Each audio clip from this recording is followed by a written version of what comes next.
지난 주일 말씀을 되새겨 보면 쉬지 않으시는 주님께서 우리 성도들에게 주신 새 이름이 있었습니다. 그것은 헵시바입니다. 헵시바의 뜻은 무엇이었습니까? 나의 기쁨이 너에게 있다. 오늘 처음 듣는 것처럼 눈이 터지는 분이 계십니다. 일주일 사이에 다 잊으셨네요. 감사합니다.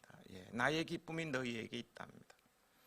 신랑이 신부로 인하여 기뻐함 같이 우리를 기뻐하신다고 했습니다. 최고의 기쁨을 표현하는 말입니다.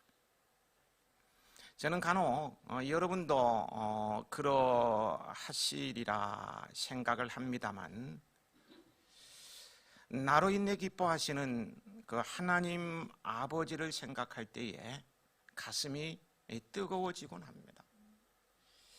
내가 뭔데 자녀 삼아 주시고 나의 기쁨이 내게 있다 라고 말씀해 주시는지, 그 신비스러운 은혜를 헤아릴 수가 없어요. 왜 그러시는지 모르겠어요. 이어지는 오늘 본문은 말씀은요, 이처럼 하나님의 기뻐하심을 입은 우리 성도들의 사명과 그에 따른 약속이라고 할 수 있겠는데요. 먼저 사명을 오늘 설교 제목으로 정해봤습니다. 설교 제목을 함께 읽어보실까요? 주님을 쉬지 못하시게 하라. 지난주일 설교 제목인 쉬지 않으시는 주님과 서로 이해가 충돌하는 것 같지 않습니까? 쉬지 않으시는 주님이신데 쉬지 못하시게 하라는 말 자체가 성립이 되지 않는 것 같습니다. 하지만 분명한 사실은요, 주님께서는 오늘도 하나님 보좌 우편에서 우리를 위해 중보하시며 쉬지 않고 일하시고 계시다는 사실입니다. 오늘 우리가 예배의 자리에 나온 것도 주님의 일하심의 결과가 아니겠습니까? 그렇다면 주님을 쉬지 못하시게 하라는 말씀을 어떻게 받아들여야 합니까? 6절을 함께 읽어보실까요? 예루살렘이여, 내가 너희 성벽 위에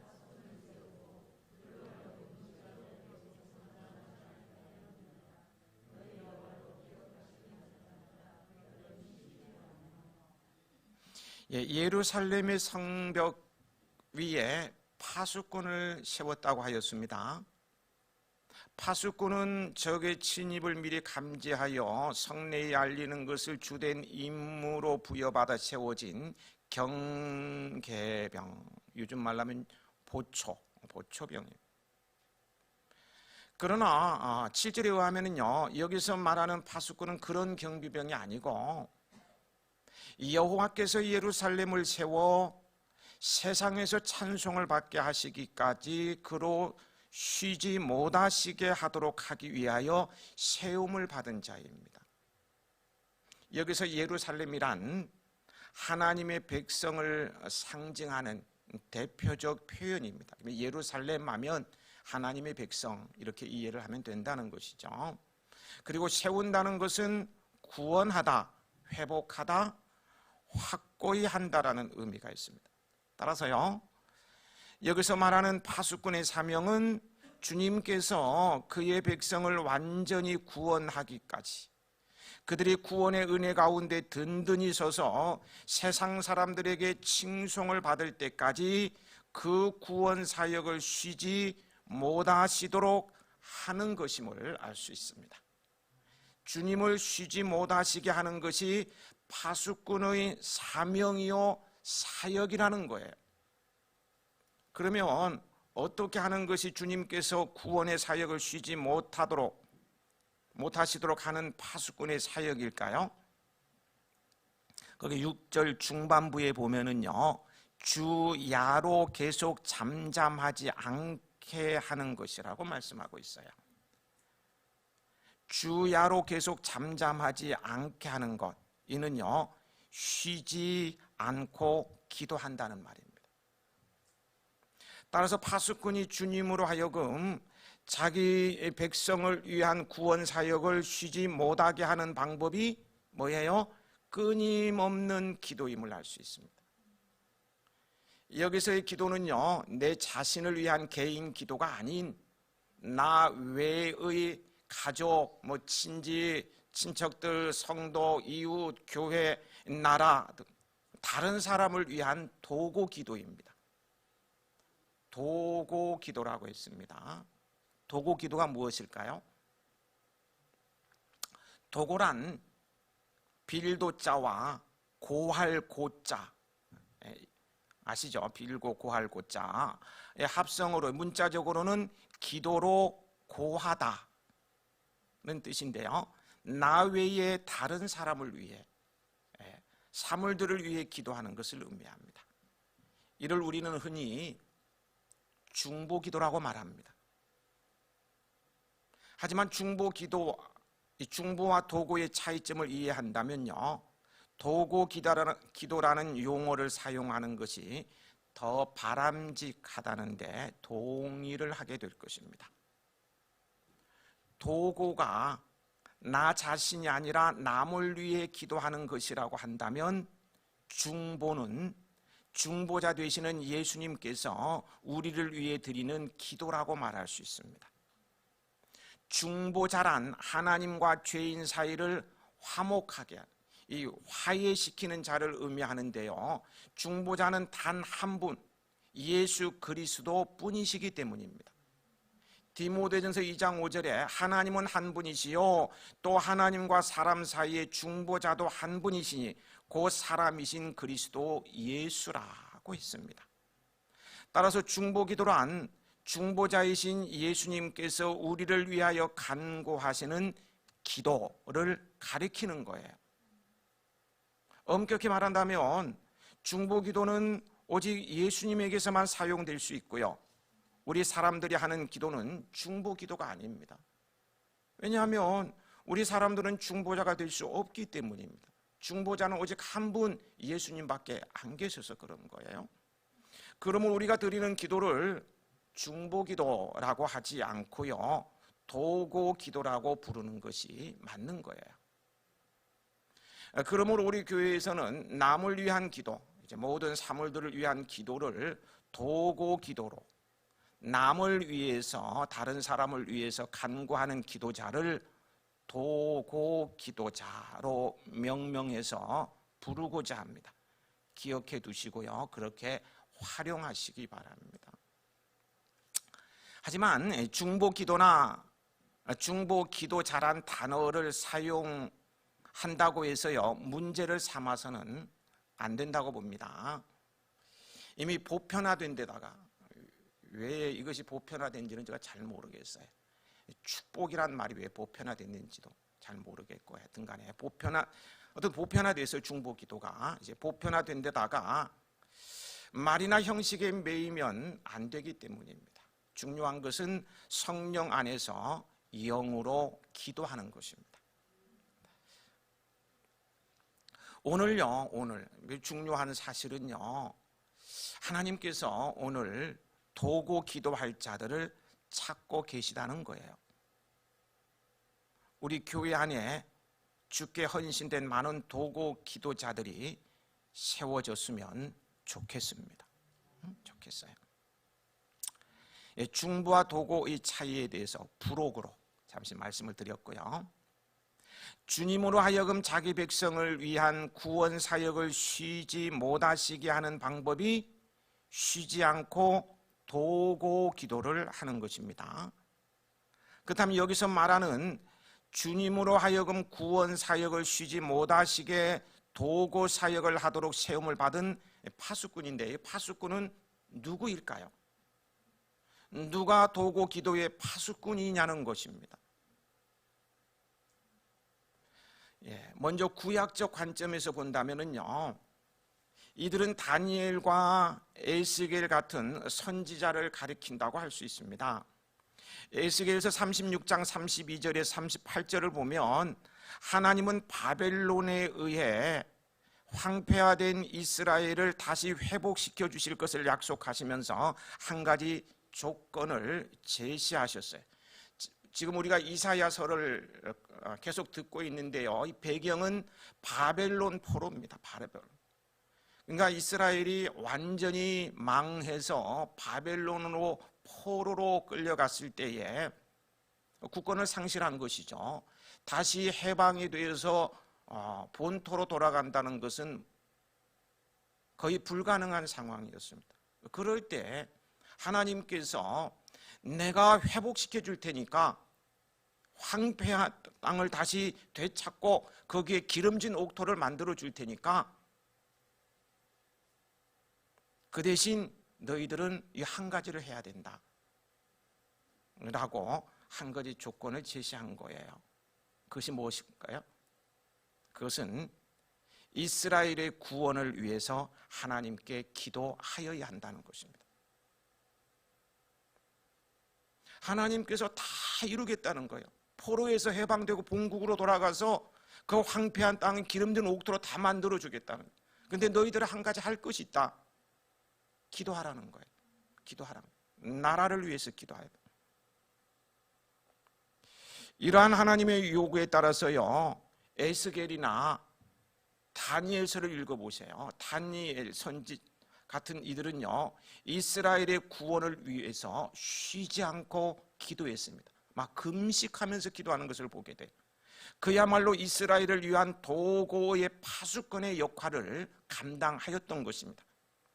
주님은 그 도구 기도에, 이 선지자들의 도구 기도에 부응하여서 쉬지 않으시고 일하시더니 이스라엘을 바벨론 포로에서 해방시켜 주셔서 귀환을 하게 해 주신 것입니다.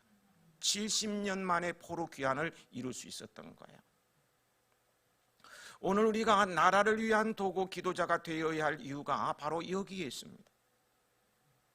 나라를 위해 끊임없이 기도하는 기도자가 있는 한 하나님께서는요, 우리가 알 수 없고 이해할 수 없는 은혜로 우리 나라를 지탱하게 해 주시는 것입니다. 넘어질 것 같고 망할 것 같고 뭐가 안 될 것 같은데요, 절대 그렇지 않습니다. 하나님은 그 가운데서 세워주고 또 세워주시고 피할 길을 열어주시고 계속 앞길을 예비하시고 이끌어 주십니다. 국가의 대사인 대통령 선거를 앞두고요, 우리는 마치 꿈꾸는 것 같아 도다라는 주제로 열리는 이 애국 기도회에 여러분 모두가 참여할 수 있기를 바랍니다. 우리의 기도가 나라를 살릴 것입니다. 바른 지도자를 세우게 될 거예요. 구약적 관점에서 보면 파수꾼이 누구였어요? 선지자를 가리킨다면 신약적 관점에서는 파수꾼이 누구일까요?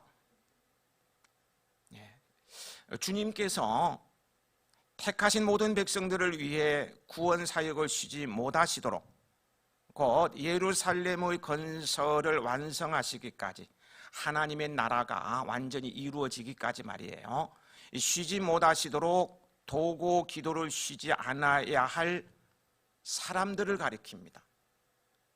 이 쉬지 않고 기도해야 할 사람들, 그럼 누구냐? 여기에는요, 교회의 목회자들만이 아니라 구원의 은혜를 입은 모든 성도들을 포함합니다. 그냥 목사만이 아니고 여러분 모두, 저와 여러분 모두가 기도의 파수꾼이라는 거예요. 그러므로 도구의 파수꾼인 우리들은 주님께서 택하신 모든 사람들을 다 구원하시어서 새 예루살렘을 확고히 세우기까지 도구 기도를 쉬지 말아야 합니다. 부지런한 도구 기도자 파수꾼이 되시길 축복합니다. 그런데요, 이 파수꾼의 사역은 쉬지 않으시는 주님의 사역에 동력하는 매우 영광스러운 일입니다. 우리가 하나님의 사역에 동참하는 것보다 영광스러운 일이 어디에 있겠어요? 그런데 도구 기도는 주님의 사역에 동력하는 너무나 영광스러운 일이라는 거예요.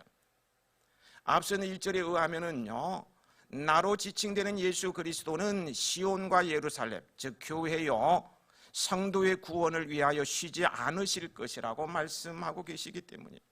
본문은 그처럼 주님께서 쉬지 않으시는 것이 성도들의 도고 기도와 관련되어 있다는 것을 보여주고 있어요. 이와 같은 사실은요, 우리의 도고 기도는 주님의 일에 동력하는 영광스러운 것임을 말해주고 있습니다. 주 하나님께서, 우리 주님께서 말입니다, 자기 백성을 구원하시는 것은요, 전적으로 자신의 주권과 능력에 속한 일입니다. 우리 주님께서요, 택한 백성을 구원하는 일에 부족함이 없어요. 넉넉히 구원하고도 남음이 있습니다. 얼마든지 구원할 수 있어요. 하지만 주님은 그 일을 이루심에 있어서요, 먼저 구원받은 자기 백성들의 도고 기도를 통하여 이루기로 작정하셨어요. 이는 주님께서 자기 백성을 구원하는 일에 게으르거나 소극적이어서가 아닙니다. 내가 할 일 많은데 뭐 사람들 다 구원하는 것까지 내가 해야 되나, 귀찮아서 하찮아서 사람들에게 떠넘기는 것이 아니에요. 다만 성도들을 자기 백성을 구원하는 영광스러운 사역에 동참시키고자 하는 주님의 은혜로운 계획에 의한 것이었습니다. 따라서 도고는요, 쉬지 않으시는 주님의 구원 사역에 동참하는 매우 영광스러운 일입니다. 다시 정리해드리면, 주님을 쉬지 못하시게 하는 것은 주께서 일을 하지 못하도록 사업장을 폐쇄하고 바리게이트를 치고 데모하는 것을 말하는 것이 아니라 성도들의 쉬지 않는 도고를 말하는 것으로요, 이는 주님의 사역에 동참하는 영광스러운 사역입니다. 우리는 쉬지 않는 도고로 주님의 사역에 동참하는 영광을 누리게 되는 것입니다. 참으로 감사할 일이 아닐 수 없어요. 여러분들은 도고 기도의 파수꾼으로서 사명에 충실하시기 바랍니다. 주님의 은총과 존귀히 여김을 받으면서요, 8절 9절에 놀라운 은복을 누리게 될 거예요. 8절 9절의 은복은 나중에 말씀을 드리겠습니다. 파수꾼의 사명은 너무나 중요하고 영광스러운 사명이기 때문에 좀 더 말씀을 드려보면요, 여러분, 파수꾼의 3대 임무가 무엇인지 아십니까? 첫째, 자리를 지켜야 합니다. 도고 기도의 파수꾼인 우리는 기도의 자리를 지켜야 합니다. 천사들에게도요, 각자의 자리가 있었어요. 얼마나 영광스럽습니까, 천사. 자리가 있었어요. 그런데 그들 중 일부가 자기의 자리를 지키지 않고 그 자리를 떠남으로 어떻게 되었어요? 마귀, 귀신으로 타락한 거예요. 사람은 자기 자리가 뭔지를 알아야 하고요, 그 자리를 지켜야 합니다. 우리는 기도의 파수꾼입니다. 그러므로 기도의 자리를 지켜야 합니다. 성도된 우리 모두는 기도의 파수꾼으로 부름을 받았다 그랬어요. 목사만이 아니라 그랬어요. 우리 다 왕같은 제사장, 기도의 파수꾼, 자리를 지켜야 합니다. 둘째, 파수꾼은 깨어 있어야 합니다. 파수꾼은 그 자리를 지키면서 졸면 안 됩니다. 반드시 눈을 부릅뜨고 있어야 합니다. 파수꾼의 임무는 깨어 있는 거예요. 보초가, 경계병이 말입니다, 졸거나 자는 것은요, 온 성안을 위험에 빠뜨리는 중범죄입니다. 무슨 범죄예요? 중범죄. 졸거나 자면 온 성을 위험에 빠뜨리는 중범죄. 그래서요, 로마 제국은요, 그 세계를 지배한 박스 로마 시대 로마 제국은요, 조는 파수꾼을 재판 없이 즉각 사형에 처했습니다. 인정사정 보지 않았어요. 중범죄로 다룬 거예요. 이처럼 기도의 파수꾼인 우리도요, 기도의 자리를 지킬 뿐만 아니라 깨어 있어야 합니다. 내 한 사람이 졸고 내 한 사람이 잠으로 인하여서 내 가정이 마귀의 밥이 될 수 있는 거 아니에요. 무서운 일이 있을 수가 있기 때문에 깨어 있어야 하는 거예요. 기도하기를 쉬는 것은 죄입니다. 그래서 사무엘 선지자는 너희를 위하여 기도하기를 쉬는 죄를 결단코 범치 않겠다고 했어요. 기도하기를 쉬는 것은 중범죄입니다. 모든 사람을 파탄으로 몰고 가는 원인 제공이 될 수가 있기 때문에 무서운 거예요.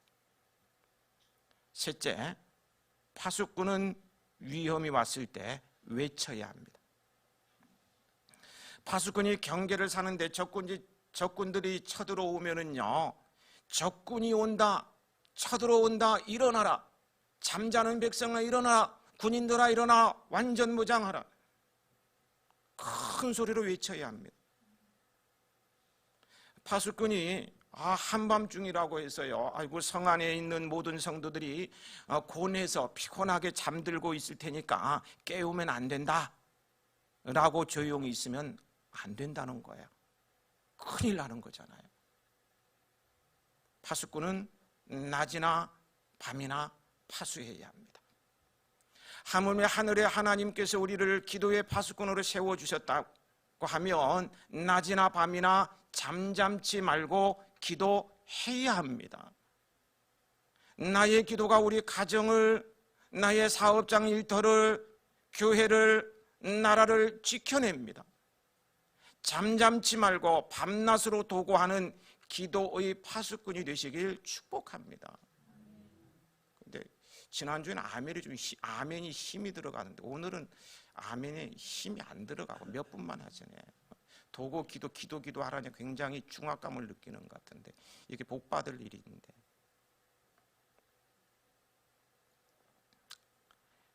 파수꾼의 3대 임무를 말씀을 드렸고요. 임무일 수도 있습니다만은 자세로 이렇게 말씀을 드립니다. 도구 기도 파수꾼의 자세라고 해서 말씀을 드리는데요.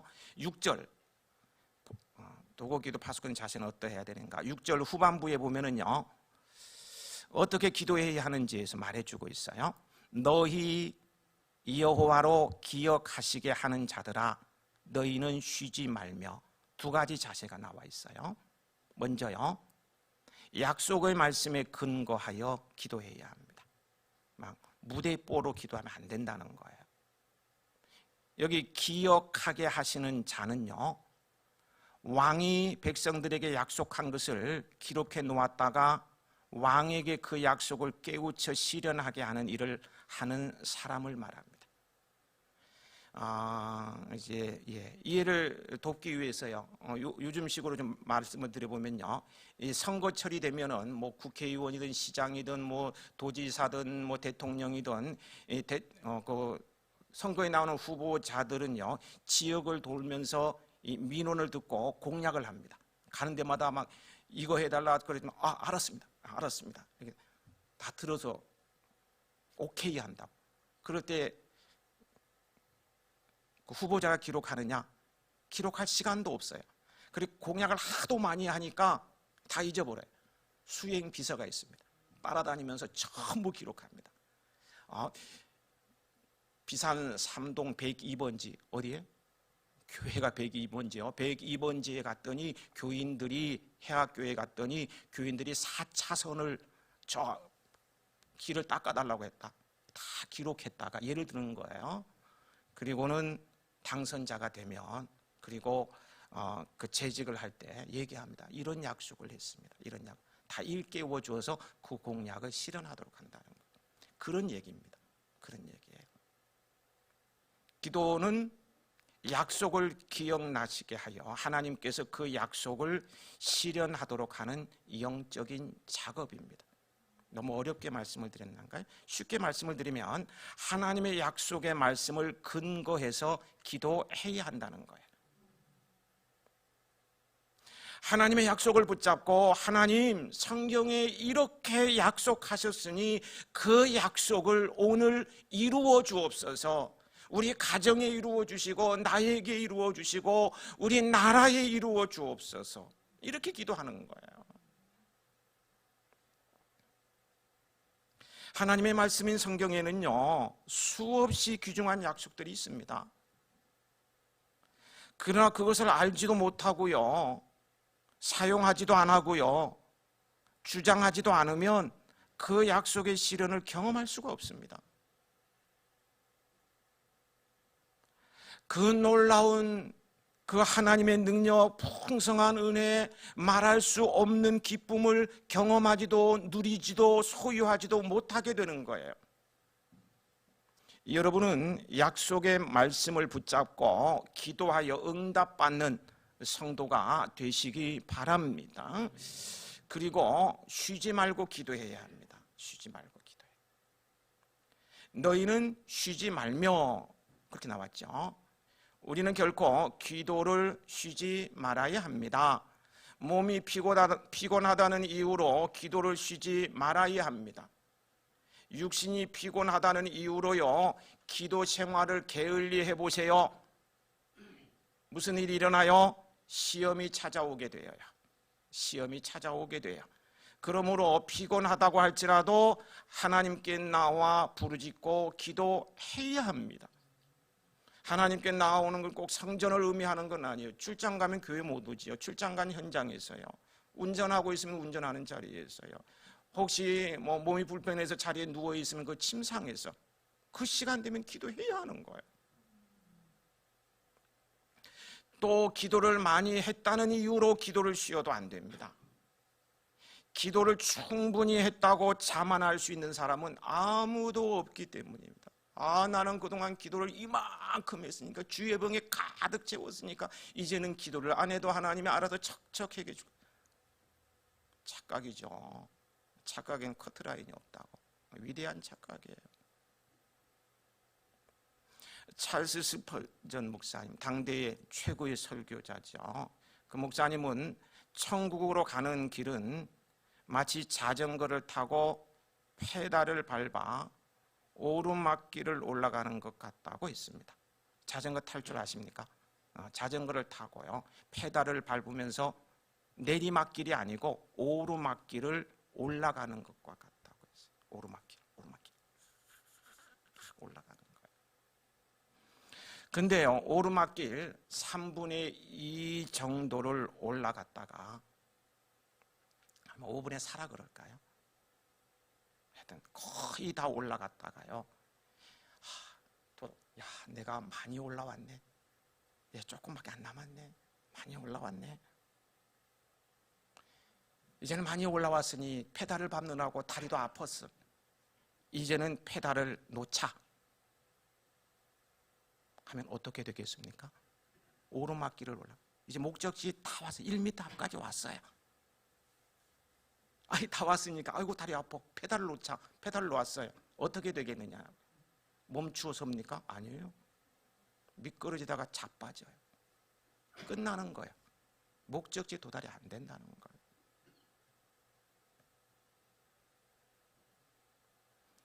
그럼 우리는요, 과거에 기도 많이 한 것을 잊어버려야 합니다. 잊어버려야 해요. 기도한 건 기도하면 끝나야 돼요.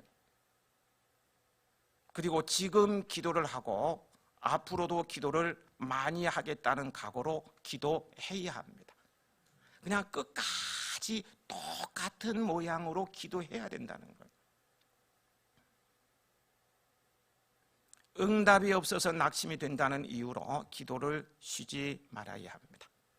기도해도 응답이 안 돼서 저는 기도 안 하고 있어요. 종종 듣는 얘기입니다. 아니에요. 기도해야 돼요. 하나님께서는 우리가 단 한 번 기도해도요, 급한 건 즉시 응답해 주시지만 수십 년을 기도해도 때가 안 되었으면 더 하라고 말씀하시는 분이셔요. 그러므로 기도를 해도 응답이 없다고 낙심하지 말고 하나님의 때를 믿고 지속적으로 기도해야 합니다. 한 가지만 더 말씀을 드리면, 기도의 간격을 두고 드문드문 기도했어도 안 됩니다. 하나님의 명령은 쉬지 말고 기도하라는 거예요. 쉬지 말고, 드문드문 기도하라가 아니에요. 쉬지 말고 기도하라. 그러면 우리는 일상생활에서 쉬지 말고 기도해야 합니다. 걸어가면서도, 운전하면서도, 운동하면서도 우리는 기도할 수 있습니다. 기도해야 돼요. 설거지하면서도 기도해야 돼요. 일터에서 작업을 하면서도 기도해야 돼요. 파수꾼이 쉬면은요, 성은 외적의 위험에 무방비로 노출되는 거예요. 왕에게 기억나게 하는 자가 쉬면 백성들은 왕의 약속을 이루시는 은혜를 받지 못하게 됩니다. 얼마나 불행해요. 그러므로 쉬지 말고 우리는 기도해야 합니다. 머뭇머뭇거리는 게 아니고 쉬지 않고 기도해야 됩니다. 오늘 여러분들은 쉬지 않고 일하시는 주님의 복되고 은혜로운 사역에 동역하는 영광스러운 도고 기도자로 서시길 축복합니다. 8절과 9절은요, 도고 기도의 파수꾼으로 인해 택한 백성, 성도들에게 주시는 하나님의 은복의 말씀. 도고 기도다 하는, 도고 기도를 하는 성도들로 인해서요, 다른 택한 백성들이 복을 받는, 물론 여기에는 도구 기도자도 포함되는 것입니다. 그들에게 주시는 하나님의 은복을 말하고 있는데요, 이 8절 9절 함께 읽어보시겠습니다. 여호와께서 그 오른손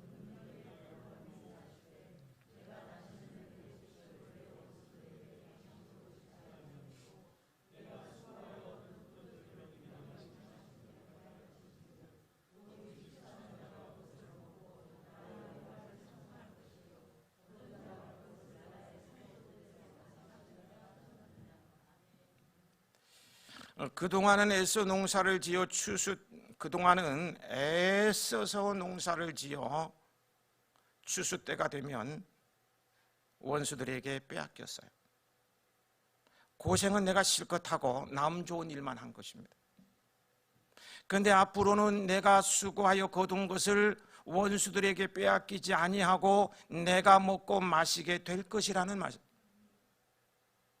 이는 하나님께서요, 그리스도 안에서 허락하시는 풍성한 영적 삶을 이제는 원수들에게 빼앗기지 않을 것임을 말씀한 것입니다.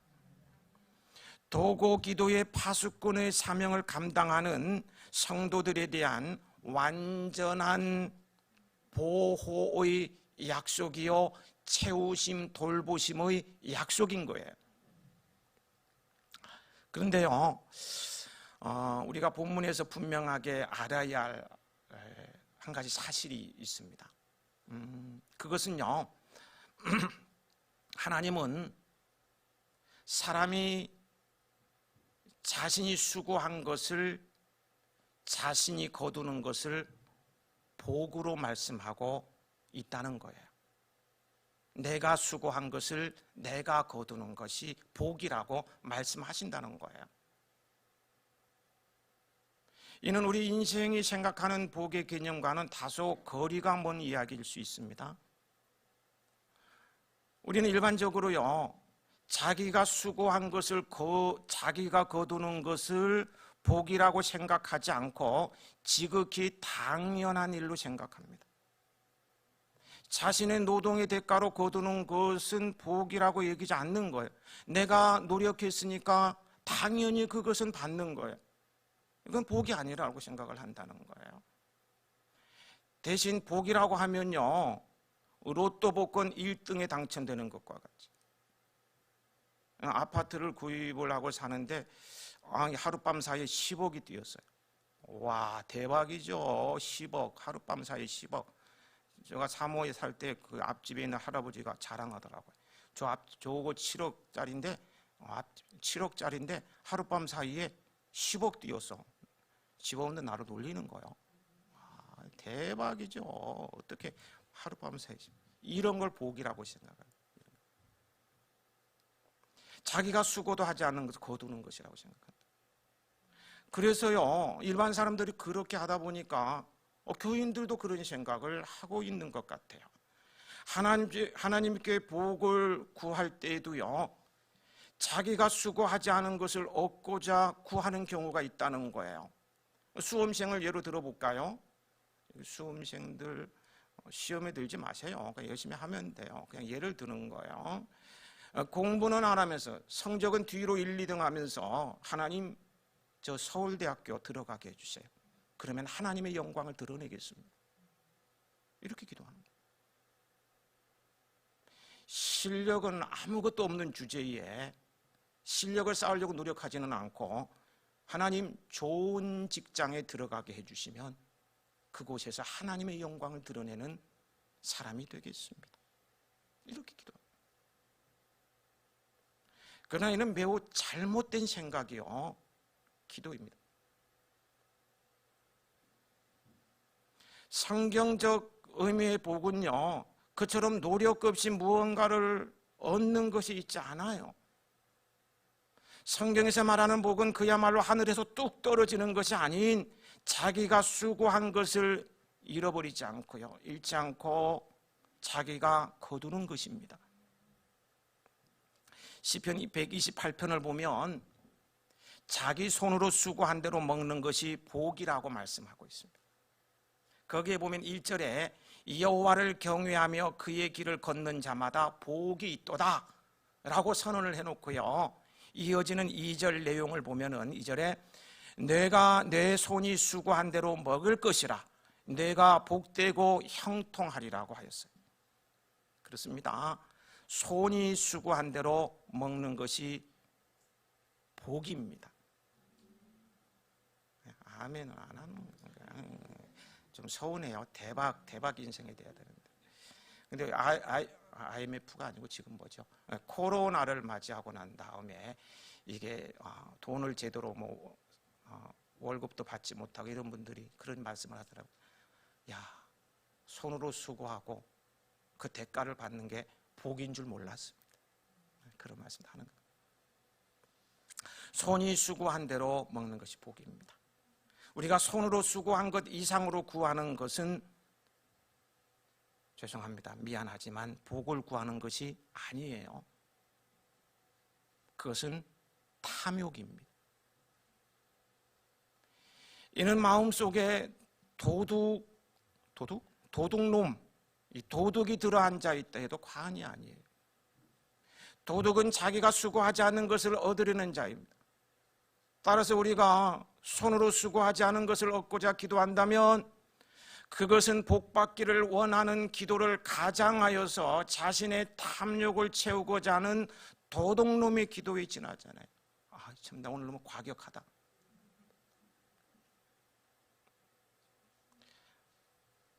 그러면 우리가 보다 큰 복을 기대한다면요, 이 로또 복권 당첨식으로 이렇게 그렇게 하면 안 되고요. 그만큼 더 많은 수고를 하며 기도해야 됩니다. 열심히 일해야 합니다. 이해를 돕기 위해서 예화를 듭니다. 예화를 들면 쏙쏙 들어오죠. 그렇지 않으면 잠이 오는데, 스페인의 위대한 바이올린 연주가인 사라 사테라는 사람의 예를 들어봅니다. 그는 당대 최고의 연주자입니다. 그를 두고 한 비평가가 사라 사테는 천재라고 말했습니다. 이 말을 들은 사라 사테는 이렇게 답변했어요. 천재라니요? 나는 지난 37년 동안 하루에 14시간씩 연습을 했습니다. 하루에 14시간 바이올린 키는 걸 연습했다. 14시간? 중노동이잖아요. 그런 것을 생각하지 않고 천재라고 말할 수는 없습니다. 이렇게 얘기했어요. 사라 사테는 자기를 19세기 최고의 바이올린 연주자로 만든 것은 자기의 천재성이나 타고난 재능만이 아니라는 점을 알고 있었습니다. 그를 위대하게 만든 것은 매일 쉬지 않고 하루에 14시간씩 매일 쉬지 않고 꾸준히 연습하는 습관이었습니다. 그렇습니다. 우리가 보다 큰 복을 기대한다면 그만큼 더 많은 수고를 해야 합니다. 열심히 일을 해야 합니다.